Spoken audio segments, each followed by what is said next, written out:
안녕하세요. 이번 주에는 12주차 논술 시작해 보도록 하겠습니다. 12주차는 조선 후기부터 현대 사회까지 역사 전반적으로 살펴보는데 주로 행정제도랑 조선 후기의 실학사상 그리고 개화기의 변화 그 다음에 대한민국의 정치에 대해서 살펴보도록 할게요. 1번 문제 보도록 하겠습니다. 어휘 문제인데요. 자, 상설이란 것은 늘 설치되어 있는 기구가 아닌, 늘 설치되어 있는 기구를 상설이라고 하죠. 늘 운영되는 기구 상설이고요. 모색은 방법을 찾다라는 뜻인데 이때 모색은 좋지 않은 방법을 찾다라는 뜻입니다. 암투는 보이지 않는 투쟁이란 뜻이에요. 보이지 않는 투쟁. 결탁은 힘을 모으다 라는 뜻이고요. 차등은 우열을 두다 이런 뜻을 가지고 있죠. 자, 1번 그럼 들어갈 말이 뭐예요? 비변사가 기구화돼요. 근데 비변사는 뭐냐면 조선 후기의 군사기구를 말합니다. 조선 전기에는 전혀 이제 평화로운 시대라서 이 군력에 힘을 쏟지 않다가 임진왜란과 병자호란을 거치면서 이제 이 군사기구에 대한 필요성이 인식이 되었죠. 그래서 새로운 군사기구 비변사를 마련하게 돼요. 그래서 비변사가 상설기구화됐다. 그러니까 그 이전에는 상설기구가 아니고 임시기구였는데 상설기구로 바뀌어서 거의 모든 정부를 총괄하였고, 그러니까 이 비변사가 조선 후기의 상설기구로 바뀌면서 군사적인 일뿐만 아니라 행정이나 다른 일도 보게 되었다. 그래서 훈련도감을 비롯한 5군형 체제가 갖춰지는 등 변화가 나타났다. 그러니까 5군형과 훈련도감, 그러니까 훈련도감을 포함한 5군형도 뭐란 얘기죠? 군사기구란 말이에요. 그래서 군사기구를 재정비했다. 조선 후기 왜? 임진왜란과 병자호란이라는 영향 때문에. 2번 붕당정치. 우리 11주에 차에서 얘기했죠. 붕당 정치는 여러 파가 나뉘는 거야. 그러니까 학문적 색깔이나 정치적 색깔에 따라서 당을 형성하는 것, 그것을 붕당 정치라고 했습니다. 붕당 정치는 일제 식민학자들에 의해 당쟁이라 불리며 정치 세력들이 편을 나눠 권력을 갖기 위한 암투, 보이지 않는 투쟁. 그죠? 암투를 벌였다는 의미로 부정적으로 인식되기도 하였다. 3번 이에 양명학은 중국의 성리학의 일종이죠. 성리학. 그 다음에 실학은 뭐냐면 실질적인 학문, 실생활에 도움이 되는 학문. 국학. 우리 언어에 대한 연구. 천주학은 뭐냐면 그리스도교라고 생각하시면 돼요. 그 다음에 동학은 서학에 반대되는 개념이죠. 서학은 그럼 뭐예요? 천주학이고 동학은 이 천주학과 구별되는 우리나라만의 이 종교를 말합니다. 등 여러 대안이 모색되었다. 찾기 시작하였다. 이에 균전제를 주장해. 균전제는 뭐냐면 토지를 배분하는 제도.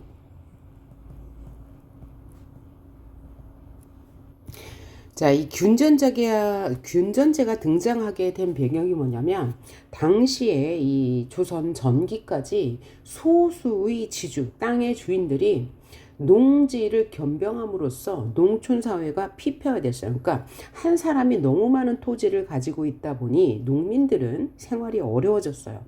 그래서 이를 보완하기 위해서 농민들에게 일정한 토지를 분배하고 또 세금이나 군역, 공부 등도 토지를 대상으로 일률적으로 부과하게 하는 방법이에요. 그래서 이것은 결국 뭐냐면 이 토지를 국유화, 나라의 토지로 이제 바꿔서 국유화해서 일부 계층의 농지 독점을 막고자 했던 거죠. 그래서 신분별로 차등을 두어 토지를 지급해야 한다고 주장한 게 말하고 균전제라고. 또한 부농층, 부자인 농민계층들은 수령과 뭐뭐에 결탁해 힘을 모아서 향해를 장악하려 했다. 이 과정에서 향촌사를 지배했던 기존 양반층의 반발로 인해 향전이 벌어지고 있다. 향전이 벌어지기도 했다. 이제 싸움이 벌어지기도 했다는 건데, 여기서 잠깐 우리가 조선의 토지제도에 대해서 살펴보고 갑시다. 우리 지난 시간에 고려 말 조선 초기에 이성계가 과전법을 실시했다고 했는데, 그 과전법은 뭐냐면 현직 관료하고 퇴직 관료에게만 토지를 지급하는 거죠. 그럼 이걸 왜 지급하냐? 이 관직의 대가로, 관료로서 일한 대가로 토지를 주는 거였어요. 그런데 이렇게 해서 재정을 확보했는데 재정이 더 어려워졌어. 조선 후기에. 그러니까 직전법을 실시한 거예요. 직전법은 퇴직 관료에게는 더 이상 이제 토지를 지급하지 않고 현직 관료에게만 수주권을 지급했다. 토지를 지급하는데 토지를 직접 지급한 게 아니고 농민들에게 토지를 준 다음에 농민으로부터 일정한 비율의 대가를 받는 거예요. 그러니까 토지를 받는 게 아니고 쌀이나 뭐 이런 곡식으로 받는 거예요. 그러다가 다시 관수관급제로 바뀌었는데, 이 관수관급제는 또 직전법과 차이가 뭐냐면, 직전법은 이 관료가 직접 농민에게 일정한 비율의 대가를 받는 거였다면, 이것은 관료가 직접 농민에게 받지 않고 중간에 이 국가기관이 농민에게 세금을 걷어서 누구에게? 관료에게 일정 부분을 대가로, 녹봉의 대가로 주는 것을 말해요. 그러다가 그것도 안 되니까 다시 실시한 게, 국가가 이제 일체 이 토지에 대해서는 이 관료에게 지급하지 않고 직접 국가가 쌀과 보리 등 곡식으로 이제 지급한 거예요. 누구에게? 관료에게. 오케이? 이런 변화를 겪습니다. 그 다음 5번 볼까요? 또한 부농층들은 했고요. 자, 그러면 2번 한번 볼까요? 첫째, 공론은 뭐냐면 여럿이 논의하는 거죠. 여럿이 논의하는 거. 그 다음에 유패는 가두어둔다는 뜻이고요. 세도는 정치상의 권력을 말합니다. 그 다음 9번, 3번 예속 논쟁이 일어나게 된 계기가 뭔지 쓰세요 그랬는데, 일단 예속 논쟁이 뭔지 알아야 되잖아요. 그러면 예속 논쟁은 뭐냐면 예법과 관련한 논쟁이에요. 그러면 이 예법은 뭐냐면 상복제도예요. 상복. 우리가 이제 누가 돌아가시면, 누가 사망하고 나면 그 흰옷 을 상복이라고 하잖아요. 그 흰옷을 입는데 그 흰옷을 얼마 동안 입어야 되냐를 둘러싸고 벌인 논쟁입니다. 자, 이것은 뭐냐면 그럼 이 논쟁이 일어나게 된 원인은 뭐냐면 효종 비효종의 아내가 사망했는데, 효종의 계비는 뭐예요? 친엄마가 아니란 뜻이죠. 계비인 자의대비가 상복을 입어야 되죠. 그런데 그 상복을 얼마 동안 입느냐라는 것에 대한 주장인데, 이런 것이 이렇게 이 주장이 나뉘게 된 이유는 이게 뭐예요? 붕당 때문입니다. 즉 서인과 남인이 서로 이제 자기의 붕당에 유리하도록 하기 위한 건데, 이 효종이 장자가 아니기 때문이에요. 그래서 장자가 아닌 차자이기 때문에 이런 논쟁이 벌어진 거죠. 그래서 결국 효종이 사망했을 때는 자의대비가 기념복을 했고요. 기념복이 뭐냐면 1년을 상복을 입는 거예요. 그럴 때는 이 효종을 장자가 아닌 것으로 본 거고, 효종비가 죽었을 때는 또 1년복을 했단 말이에요. 즉 기념복을 했단 말이에요. 이것은 효종이 장자임을 또 인정한 거예요. 자, 요런 식의 논쟁을 예속 논쟁이라고 합니다. 그래서 결국은 예법과 관련한 논쟁으로 이 인조의 계비인 자의대비가 효종이 죽었을 때는 기념복을, 그 다음에 효종비가 죽었을 때도 기념복을 하여 효종의 정통성과 관련한 논쟁이다라고 생각하시면 돼요. 그 다음에 의정부 중심으로 운영되던 조선의 통치 제도는 임난 등의 대외적인 상황을 거치면서 뭐 중심으로 바뀌었다고요? 아까 비변사가 군사기구뿐만 아니라 거의 모든 기구를 총괄하는 것으로 이제 그 기능이 확대되었다고 했죠. 그다음 5번 임진왜란과 병자호란을 거치면서 나라의 재정이 어려워졌어요. 그래서 국가가 정비한 세 가지 세금제도. 첫 번째는 뭐냐면 영정법이고요. 두 번째는 대동법.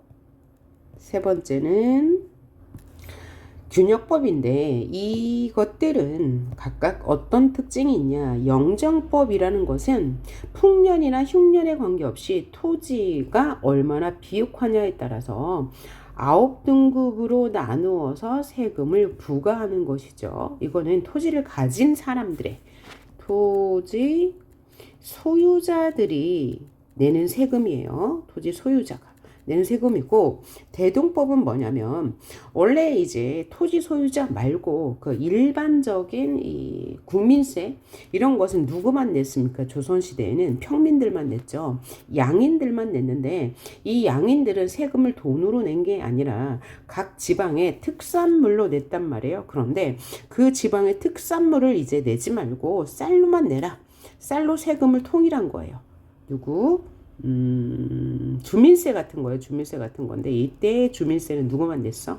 양인들만 냈죠. 그러니까 양인들에게 해당하는 세금이 대동법이고요. 그 다음에 균역법은 뭐냐면 군역의 의무를 지는 대신 세금을 내라. 그래서 이거는 오늘날의 무엇과 같은 거냐면 국방세랑 같은 거예요. 그럼 이런 균역법이 나타난 이유는 조선 전기에는 전쟁이 없었던 시기였기 때문에 일정 기간에 이제 나라에서 이제 추출을 하면 나가서 일을 해야 했어요. 그런데 그런 거 이제 필요 없다. 왜냐하면 조선 후기에 이 군사기구에 대한 중요성이 확대되면서 직업군인이 생겨났죠. 직업군인이 아까 뭐라고 그랬어요? 5군형과 훈련도감이 있었다고 했는데, 훈련도감은 그 군역을 운영하는 기관이었고, 또 하나는 뭐가 있다고 했죠? 비변사가 있었어요. 그러니까 이것은 국가에서 운영하는 행정기관이고, 오군영은 직업군인인 거예요. 그러니까 직업군인이 있으니까 일반 양인들이 군역의 의무를 이 노동력 대신 몸으로 하는 것 대신 세금으로 내라. 이것이 바로 균역법입니다. 이를 통해서 조선 후기에 어려워진 재정을 확보하고자 했죠. 영정법, 대동법, 균역법입니다. 6번 볼게요. 전세와 공납에 이어 군역제도로 변화했다. 이건 뭐냐면 전세는 토지세였어요. 토지를 소유하고 있는 것에 대한 세금, 토지세. 아까 그래서 뭐가 있었죠? 영정법이 있었어요. 영정법이 있었고, 공납은 나라에 바치는 특산물이었어요. 그러면 이 토지세는 토지를 가진 사람들이 내는 세금이고, 공납은 일반 양인들이 주민세처럼 아까 뭘 냈다고 했죠? 특산물을 냈다고 했는데, 이 특산물을 뭘로 통일한 거? 쌀로 통일한 게 뭐라고요? 대동법이라고 했습니다. 1억 원 그 토지세는 뭐야? 영정법. 그 다음에 쌀로 내는 특산물 대동법에 이어서 군역제도로 변화했다. 군역제도가 아까 뭐라고요? 균역법이라고 했죠. 균역법. 대신에 균역법으로 변화했는데 조선 후기의 군사제도는 모두가 군인이 될 필요가 없는 무슨 체제? 상비군 체제. 상비군은 직업군인이란 얘기예요. 직업군인인 뭐가 있었기 때문에 오군형이 있었기 때문에 뭐야? 그 균역법으로 변화시켜서 군대에 가는 대신에 뭐로? 세금으로 내게 하였다. 그게 바로 균역법이다. 그 다음 7번을 봅시다. 복의 대운과 관련된 조세법, 세금이죠. 을 쓰세요 라고 했어요. 아까 한 거네요. 토지 1개월마다 2번에 걸쳐 8번씩 거두어 본청에 수납하고 본청 그때 물가시세를 모아 쌀로 공인에게 지급하여 수시로 물건을 납부하게 하소서라고 하니 임금 광해군 때 실시한 거죠. 각 도의 공물 바치는 물건은 이제 미포로 상납한다. 미포가 뭐예요? 쌀로 상납한다. 공인으로 삼는 사람에게 그 가격을 넉넉히 계산해 주어. 그럼 공인은 뭐냐면 세금을 걷는 사람. 이때 세금이 뭐라고요? 쌀이었다고 했죠. 관청의 수요에 맞게 미리 준비하게 한다. 그러니 본래 정해진 공물 그대로를 상납하는 이는 제때 내야 한다라고 했어요. 그래서 얘는 무슨 법인가요? 그러면 대동법. 쌀로 세금을 통합하는 것. 그래서 이 통합하는 쌀로 세금을 거두어 드리는 사람을 뭐라고 한다고요? 공인이라고 한다. 자, 그 다음 9번. 영조는 이인자 의 난, 이인자가 일으킨 난이에요. 이 이인자의 난이 뭐냐면 소론과 남이인이 연합하여서 무력으로 정권을 탈취를 기도한 사건. 그러니까 얘는 붕당 싸움인 거죠. 붕당 싸움인 거예요. 그래서 이렇게 붕당 싸움이 너무 과격해지자 영조가 노론과 소론 가운데 자신의 탕평 이념을 따르면서, 탕평은 뭐냐면 당파 다툼이 없는 것을 말해요. 주장이 온건한 탕평파를 육성하여 무엇을 실시했나? 탕평책을 실시했어요. 탕평책은 뭐예요? 당파 싸움을 없애고자 하는 것이죠. 영조가 실시한 것입니다. 9번 영조가 붕당의 피해를 없애기 위해 추진한 개혁 세 가지는 뭐냐면, 첫 번째 붕당의 온상인 서원을 철폐하자. 자, 서원은 조선 정기 때부터 있었던 것이죠. 그래서 이 서원에서 살인파들이 후학을 양상하고 제사를 지냈다고 그랬어. 서당을 모셔놓고. 근데 여기가 뭐예요? 이 살인파의 온거지가 되었기 때문에 이 서원을 철폐하기를 주장했고요. 영조가요. 두 번째는 이조 전랑들이 후임자를 추천하는 관리제를 그런 권리를 폐지했다. 그럼 이조 전랑은 뭐냐면 이건 직책의 이름인데 한마디로 임명권이에요. 관리 임명권. 이 사람의 마음대로 관리를 임명할 수 있는 거예요. 이 직책을 가진 사람들이. 그러다 보니까 자기 당파에 있는 사람들을 주로 추천할 건 아니에요. 그러다 보니 뭐가요? 붕당이 심해져서 이 후임자를 추천하는 이 권리를 폐지하는 것이 이제 영조의 정책이었다. 세 번째는 민생 안정을 위해서 뭘 했다? 균역법을 실시했다. 아까 균역법이 뭐라고 했어요? 군대 가는 대신 세금을 내는 건데 이 균역법이 굉장히 세금이 비쌌어요. 그래서 이 균역법이 원래 1년에 배 2필이었는데 이 배 2필을 배 1필로 뭐 한 거예요? 축소한 게 영조가 실시한 균역법이다 라고 알아두시면 되겠어요. 그 다음에 10번 조선 후기 농업에서 가장 큰 변화가 뭐예요? 모내기법. 모내기법은 뭔지 알죠? 봄에 이제 일정하게 그 씨앗을 키운 싹이 조금 있는 한 5cm 정도 자란 벼를 논에 심는 거예요. 이게 모내기법인데, 그럼 그 이전에는 뭘 했냐? 직파법을 했다. 직파법은 뭐냐면 벽시를 그냥 논에다 그냥 뿌리는 거예요. 그러면 이 직파법으로 할 때는 벼들이 막 그냥 우후죽순으로 자라잖아요. 하지만 모내기법을 하면 저기 논이 있으면 이렇게 일정하게 자라니까 뭐가 좋냐? 여기에 잡초가 나는 걸, 여기 만약에 잡초가 났어요. 그러면 이 잡초를 효과적으로 제거해 줄 수 있어요. 그렇게 되면 뭐예요? 수확량이 늘어나는 거죠. 그래서 분홍이 발생하게 됩니다. 부자인 농가가 발생하게 되는 거죠. 그래서 조선 후기는 뭐 여러 문화가 발생하기도 합니다. 그다음 11번 농민들이 모내기법의 위험성에도 불구하고 이를 실시한 이유는 뭘까요? 이 잡초를 뽑는 수고력을 덜 수 있죠. 그래서 노동력을 뭐 할 수 있다? 절감할 수 있기 때문이다. 잡초 뽑는 노동력. 두 번째는 수확량이 증대되죠. 그래서 수확량을 증가시킬 수 있기 때문이죠. 세 번째는 이모작이 가능했어요. 이모작이 뭡니까? 여기 하나의 토지가 있다면 이 토지에다가 가을에는 뭘 해요? 벼를 심어요. 그리고 봄에는 여기 있는 물을 싹 빼고 다른 곡물을 재배할 수 있는 거죠. 그러니까 한 땅에서 두 번의 수확을 거둘 수 있는 게 바로 이모작이에요. 그러면 수확량이 엄청 늘고 그로 인해서 부를 쌓을 수 있는 거죠. 그러니까 선호했겠죠. 그 다음 12번. 자, 12번 볼게요. 광업의 경우, 광업이 뭡니까? 광물을 캐는 산업이죠. 뭐 금이나 은이나 이런 거요.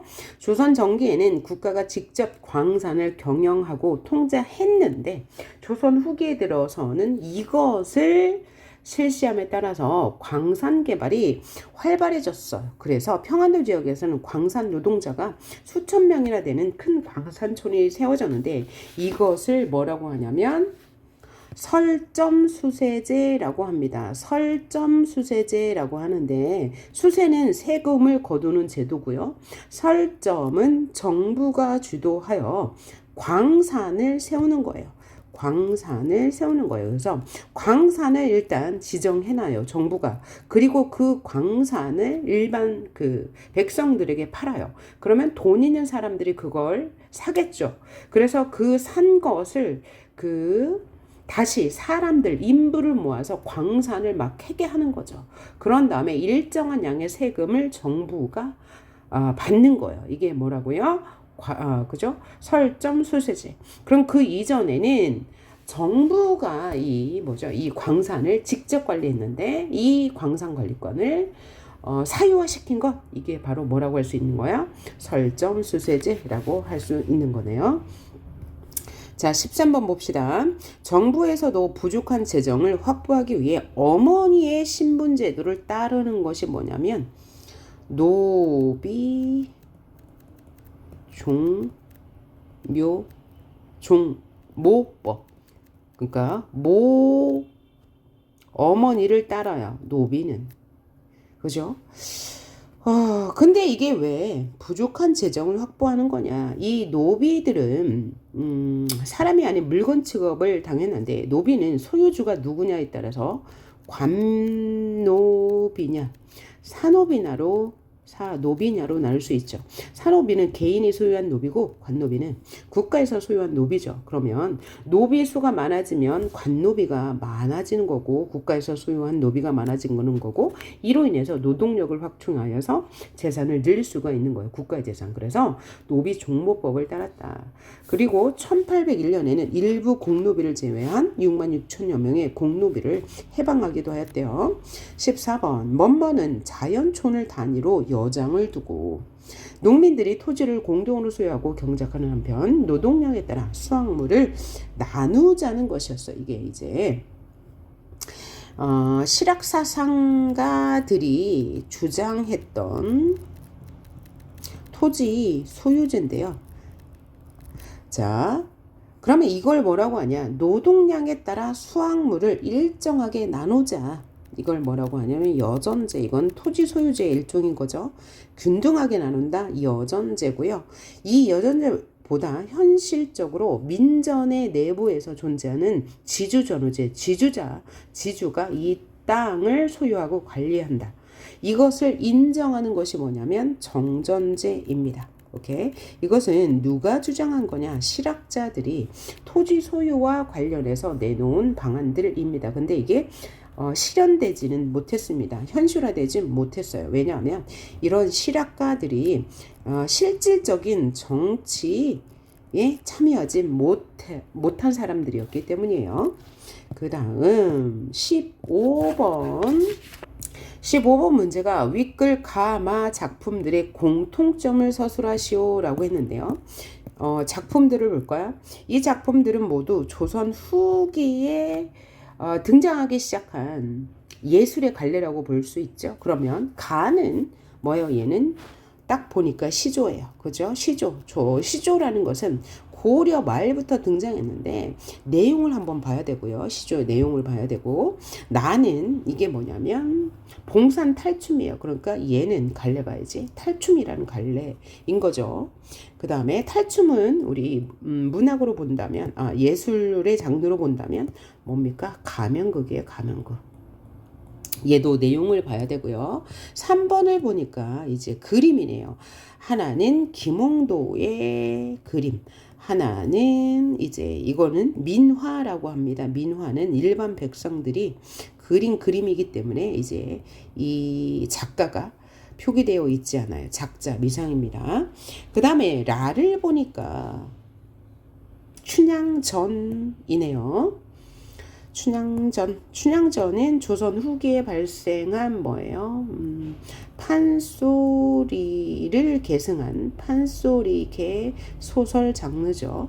그 다음에 마는 또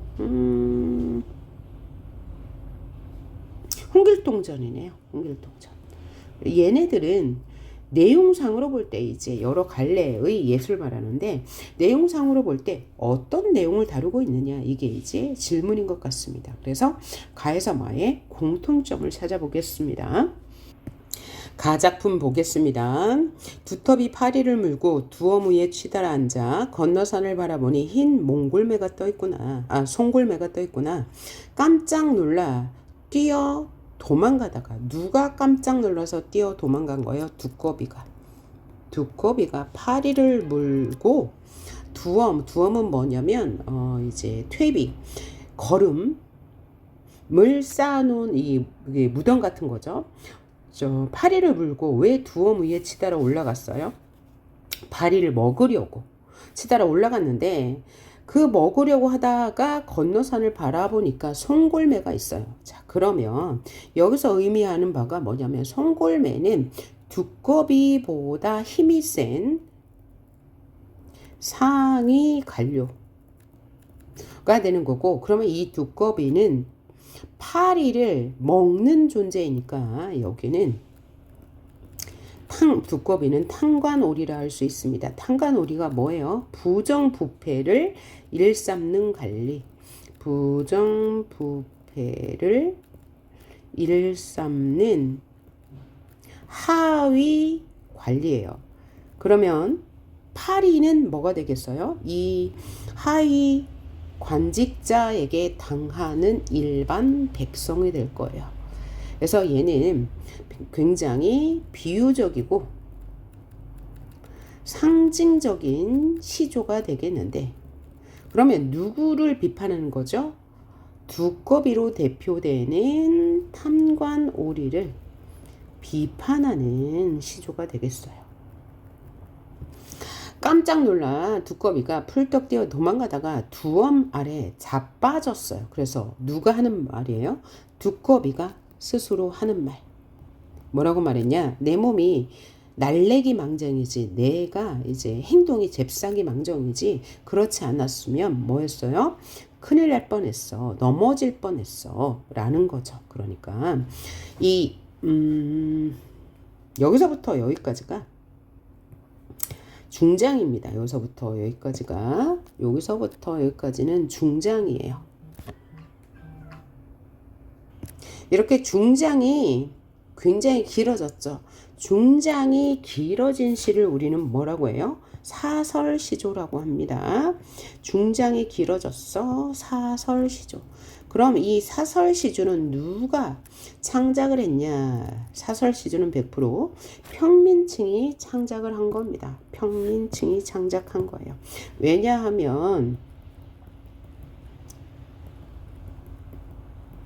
시조 중에서 원래 시조는 정형시가 있다고 했잖아요. 정형시는 일정한 형식을 갖춰야 돼요. 이렇게 초장, 중장, 종장이 글자 수까지 맞춰야 돼요. 이렇게. 그래서 3장, 초장, 중장, 종장 3장을 맞추고 구수도 1, 2, 3, 4, 5, 9. 그래서 3장, 6, 9 글자 수도 맞춰야 합니다. 총 글자 수가 45자 내외인 것은 정형시로서 이 정형시는 시조 한 수가 있는 평시조예요. 이 평시조는 뭔가 이제 머리를 좀 써야 되죠. 글자 수까지 맞춰서 그 안에 의미까지 다 담으려면 이런 평시조는 작자층이 누구냐면 사대부 양반층입니다. 이에 비해서 조선 후기에는 이 서민들, 평민들도 이런 문학 활동에 참여했는데 이렇게 정형시를 쓰지는 않고요. 이렇게 중장이 아주 길어지는 사설시조를 썼는데 이 사설시조의 내용은 어떤 것이다? 이 양반층을 풍자하거나 이런 양반층을 풍자한 것이 아니더라도 사실적인 내용을 다뤘어요. 생활의 진솔한 감정을 해학적으로 혹은 풍자적으로 이런 걸 해학 그 다음에 양반을 풍자라는 것은 뭐야? 대상을 비판하는 것이고 해학은 그냥 우습게 표현하는 것이죠. 그래서 이 작품은 양반을 풍자한 평민, 서민의 작품이다 라고 생각하면 돼요. 자, 그러면 여기에서 우리가 이 문제에서 기억해야 할 것은 바로 뭐예요? 바로 평민층이 문학에 참여했고 양반을 풍자하는 작품을 썼다라는 것이죠. 두 번째 봐야 할 작품이 봉산탈춤의 대사예요. 그러니까 탈춤은 가면극이에요. 가면을 쓰고 그 가면에 그 적합한 인물을 이렇게 연기하는 거죠. 그래서 이 탈춤은 여러 탈을 쓴 사람들이 나와서 이야기로서 자신들의 그 등장인물들이 하고 싶은 이야기를 하는데 탈을 썼기 때문에 얼굴이 가려지잖아요. 그래서 자신이 하고 싶은 말, 이 배우가 하고 싶은 말을 마음껏 할 수 있었어요. 그래서 이 탈을 쓰고 나서 그럼 누구를 비판할 거예요? 왜냐하면 이 탈춤을 공연하는 사람들은 평민이잖아요. 그렇죠? 평민층이 공연했기 때문에 이 평민은 누구를 비판하고 싶었어요? 이 양반 사회, 양반층의 부정부패나 혹은 뭐 양면성, 위선적인 면 이런 거 혹은 도덕적으로 올바르지 못한 부도덕성을 비판했을 거예요.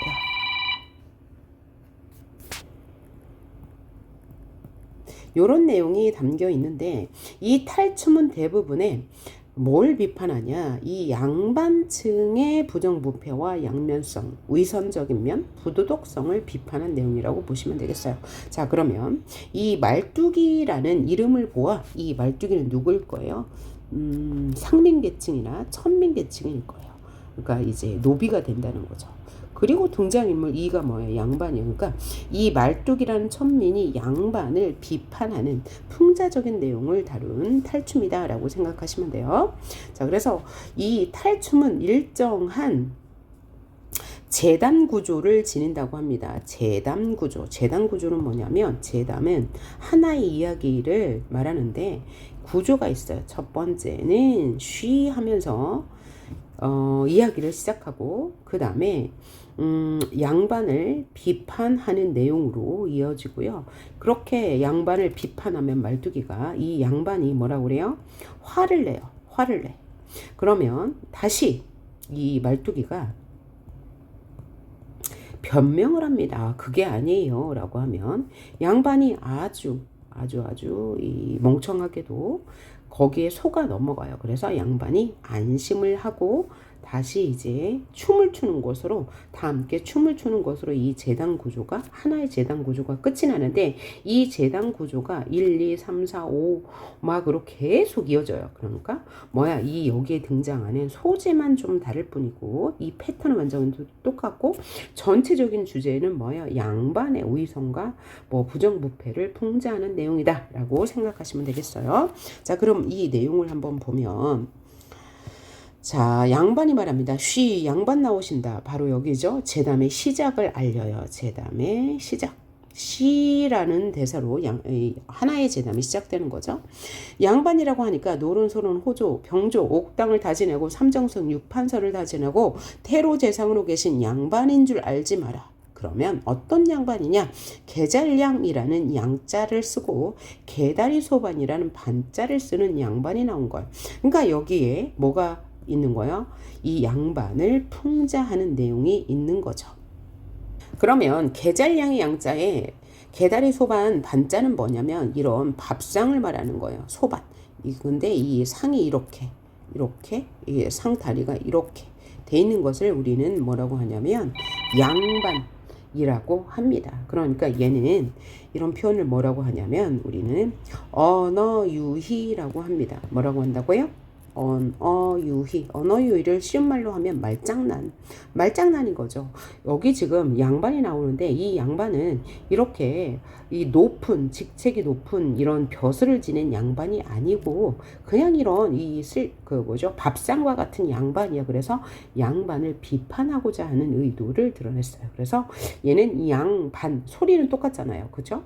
여기도 양반이고 여기도 양반인데 이 두 양반이 뜻하는 의미는 달라요. 그래서 이 언어유희는 언어유희 중에서도 동음 이의어를 활용한 언어유희다. 그러니까 소리는 같아 동음인데 이 의미가 달라를 활용해서 말장난을 냈어. 그래서 궁극적으로는 양반을 비판하는 거야. 이런 판소리가 되겠고요. 그럼 얘도 알아야 할 것이 양반을 비판하는 판소리 문화가 유행했구나. 조선 후기에. 그만큼 서민의식이 성장했구나 알 수 있는 거죠. 그 다음에 다의 내용을 한번 볼까요? 자, 첫 번째 그림은 김홍도의 서당이고 두 번째 그림은 민화. 평민들이 그린 그림인데 이 민화에는 뭐요? 아이들이 서당에서 공부하는 모습. 이 민화에는 호랑이도 있고 까치도 있어요. 그래서 호랑이와 까치는 사람에게 이제 좋은 일을 가져다 주는 동물의 상징이라고 합니다. 그래서 얘를 뭐라고 하냐면 자코도라는 이름이 붙은 거예요. 호랑이와 까치와 호랑이, 자코도라는 제목을 붙일 수 있는 민화. 그러면 이 민화는 이 조선 후기 평민들이 집안에다가 이제 인테리어로 많이 걸어두었던 그런 작품이라고 해요. 왜냐하면 집안에 이런 복을 가져오기 위해서. 그러니까 이것도 서민 문화를 대변하는 거죠. 얘도 서민 문화 중에 회화, 그림이었다는 것을 알 수 있어요. 그러면 가나다의 공통점이 뭐예요? 서민 문화가 발달했는데 그 서민 문화는 양반을 비판하는 내용이 있네. 라는 것을 알 수 있고요. 라의 내용을 한번 보면 라는 제목이 뭡니까? 춘향전. 그래서 판소리를 계승한 판소리 이 사설을 소설로 만든 판소리계 소설인데 여기도 역시 춘향전 여러분 내용 아시잖아요. 이도령과 춘향이가 사랑을 하는데 이도령이 서울로 이제 이사를 가게 돼요. 그래서 둘이 이별했는데 이 춘향이가 기생의 신분을 갖고 있었어요. 그래서 변사또라는 고을에 사또가 새로 부임해요. 원래 사또는 누구예요? 이도령의 아버지였죠. 이도령의 아버지는 부정부패를 일삼는 그런 사또가 아니었어. 그런데 새로 부임한 변사또가 부정부패를 일삼아. 그 안에 부정부패는 백성들한테 세금을 지나치게 많이 걷어 뿐만 아니라 이 여성들을 여성들을 겁탈하고 여성들을 이제 유의의 상대로 삼아. 그래서 결국은 뭐냐면 이 변사또라는 인물이 상징하는 것은 뭐예요? 이 부정부패의 상징인 이런 이 탕가놀이를 대표하는 유형이라고 하면 돼요. 그래서 여기서도 역시 이 뭐죠? 이 부정부패를 일삼는 이런 양반 사회를 비판한 문학이구나. 요 관점에선 그래요. 여기 가나다라 공통점으로 볼 땐 실질적인 주제는 그건 아니에요. 자, 그럼 내용 한번 봅시다. 춘향이 이방을 쳐다보며 말했다. 연려에도 양반 상놈이 있다더냐. 그러니까 연려는 뭐예요? 지주와 절개를 아주 굳세게 지키는 사람, 여자를 연려라고 하죠. 자, 그러니까 이 연려에도 양반 상놈이 있더이까라고 했으니까 연려, 즉 지주와 절개를 지키는 데는 양반과 상놈을 가리지 않습니다. 그러니까 자신이 연려라는 이야기예요. 춘향이가 하는 말. 누구한테 하는 말일까요? 아마 변사또에게 하는 말일 거예요. 진주기생 농계는 충신으로 충렬문에 모셔졌고 평양기생 원선이도 충렬문에 들어있어. 더 읊으리까? 기생이라고 더 이상 무시하지 마세요. 나도 연려예요. 그러니 나를 함부로 대하지 말아주세요. 이런 거죠. 춘향이가 이번에는 사또를 향해 아뢰었다. 사또는 양반이니 예절을 아실 것 아니오. 수절하는 아녀자. 수절하는 아녀자가 바로 연려인 거죠. 수청들라 하시면 삼강오륜의 도리에 어긋나옵니다. 그래서 여기 뭐야? 이 변사또. 사또로 대표되는 부정부패한 관리를 비판하는 작품이다라고 우리가 공통점을 추출해내면 되겠고요. 말을 한번 봅시다. 소시는 본래 천한 노비의 몸으로 태어났어요. 그러니까 이 여기서 소시는 자신을 낮춰 부르는 말이죠. 여기서 소시는 누가 될 거예요? 홍길동이에요. 그럼 왜 홍길동은 천한 몸으로 태어났습니까? 왜냐하면 서자이기 때문입니다. 서자는 뭐예요? 아버지는 누구인데? 양반인데 어머니는 실질적인 어머니는 누구예요? 노비예요. 그래서 이런 사이에 태어난 사람을 서자라고 해요. 그러니 서자에 대한 차별이 심했던 조선 후기 사회를 보여주는 거예요. 그래서 이 서자들은 뭐예요? 그 과거에 응시할 수 없었습니다. 그래서 이 홍길동은 굉장히 똑똑했지만 서자라는 신분 때문에 과거에 응시하지 못한 조선 후기의 부조리한 불합리한 사회상을 보여준다고 할 수 있겠네요. 조선 후기의 부조리한 사회 모습을 보여준다. 그런 작품이 되겠어요. 그래서 아비를 아비라 부르지 못하고 형을 형이라 부르지 못해. 이걸 내자로 뭐라고 그래요? 호부호영 하지 못하는 서자의 신세를 지금 한탄하는 거예요. 평생에 한이 되었기에 집을 버리고 도적의 무리에 참여했으나 백성들은 조금도 해치지 않고 각 고을의 수령이 백성의 고열을 짜내 빼돌린 재물만 갈취했습니다. 그러니까 여기서도 하고 싶은 뭐래요? 각 고을의 수령이 백성의 고열을 짜내어 재물만 짜내어서 빼돌린 재물만 누가 갈취한 거죠? 홍길동에 갈취했습니다. 라고 이야기해요.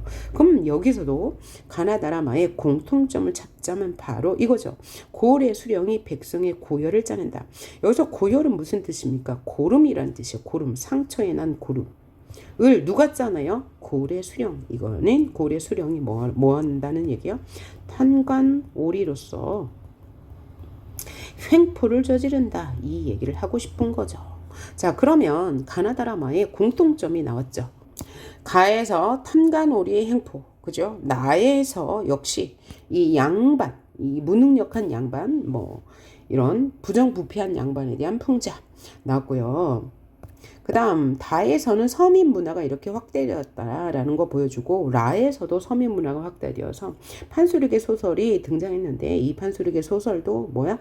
양반을 비판하는 것이고 마 역시 그 이 부조리한 양반을 비판하는 것이다 라고 보면 될 것 같죠?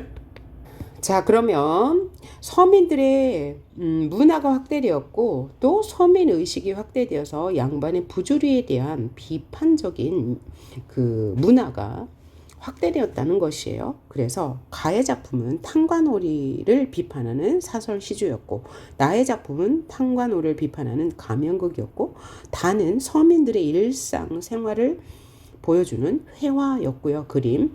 라는 탕관오리를 비판하는 판소리계 소설, 마 역시 탕관오리를 비판하는 한글 소설이었다.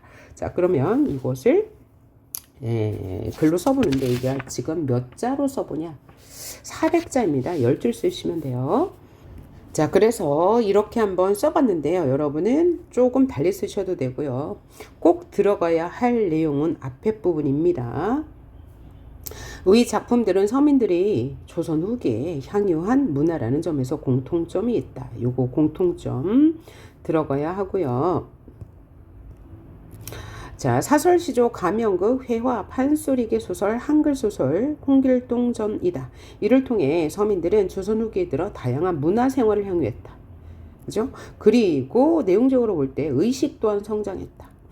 그래서 탕과놀이의 횡포를 풍자하거나 서자에 대한 차별이 부조리하다는 점을 비판하고 있다. 한편 자크도와 같은 그림을 두어서 가정의 안녕을 기원하기도 했다는 것을 알 수 있다. 이렇게 쓰시면 될 것 같아요. 그래서 지금까지 우리 지금 15번까지 했고요. 다음 파일에서 16번부터 진행하도록 하겠습니다.